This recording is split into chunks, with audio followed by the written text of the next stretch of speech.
অসীম মহাশূন্যের মাঝে একটি নীল গোলক নিজের অক্ষে ঘুরছে। এটি আমাদের পৃথিবী। এর পৃষ্ঠে ছড়িয়ে আছে অগণিত নদী, সমুদ্র ও মহাসাগর। কিন্তু কেন এই পানি মহাকাশে উড়ে যায় না বা মাটির নিচে হারিয়ে যায় না? রহস্য লুকিয়ে আছে এক অদৃশ্য শক্তিতে, মাধ্যাকর্ষণ বা গ্র্যাভিটি। পৃথিবী যেন এক বিশাল চুম্বক, যা প্রতিটি জলের অণু, আমাদের শরীর, বাতাস, এমনকি চাঁদকেও নিজের কক্ষপথে বেঁধে রাখে।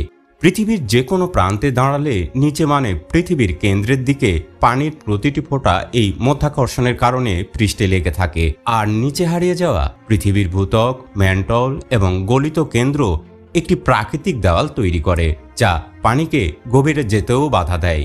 মহাশূন্যে কিন্তু উপর বা নিচে বলে কোনো ধারণা নেই। দিক নির্ভর করে আপনি কাকে বা কিকে লক্ষ্য করছেন তার উপর।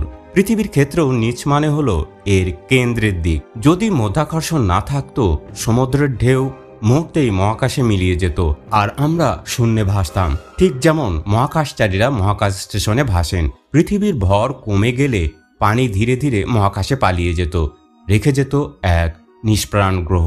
মাধ্যাকর্ষণ বা গ্র্যাভিটি এই অদৃশ্য শক্তি কোটি কোটি বছর ধরে পৃথিবীর পানিকে ধরে রেখেছে, আমাদের নীল গ্রহকে জীবনের জন্য উপযুক্ত করে তুলেছে। এটি পৃথিবীর সৌন্দর্য ও জীবনের অদৃশ্য এক নায়ক।